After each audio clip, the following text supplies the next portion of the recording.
Lumakas pa at isa ng typhoon category ang bagyong Ophel. Ayon po yan sa latest update ng Pag-asa ngayong Miyerkules, Nobyembre 13.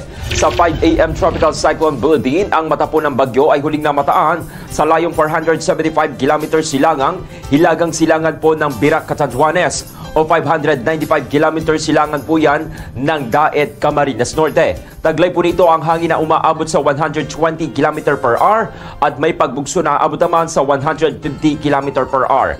Nakataas po ang Tropical Cyclone Wind Signal number 1 sa ilang lugar sa Luzon. Kabilang po ang Cagayan, Babuyan Islands at ilang bahagi po ng Isabela, Apayao, Kalinga, Mountain Province at maging sa bahagi po ng Ifugao. Samantala, inaasahan naman po na tatama ang bagyo sa East Coast ng Cagayan o Isabela bukas po yan ng hapon at patuloy po yang lalakas pa sa susunod na 24 na oras. Samantala, halos buong Luzon naman po ang posibleng tamaan ng isa pang paparating na bagyo sa bansa. Base po yan sa pinakitang track and intensity forecast ng Pag-asa. Posibleng pumasok po sa Philippine Area of Responsibility o PAR ang tropical storm na Manny bilang isang typhoon na sa araw po ng Huwebes ng gabi at papangalanan ito bilang bagyong Pepito.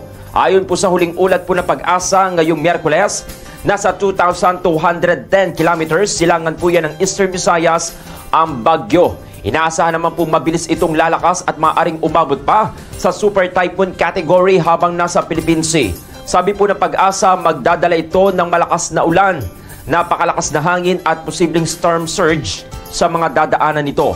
Pinapayuhan na rin po ang mga nasa baybayin ng Bicol Region at silangang Visayas sa Sabado, Nobyembre 16, pati na rin po ang mga baybayin ng Northern Luzon at silangang bahagi po ng Central and Southern Luzon sa Linggo, Nobyembre 17, dahil po yan sa inaasahang maalon na karagatan at malalakas na pag-ulan pagdating po ng bagyong Pepito.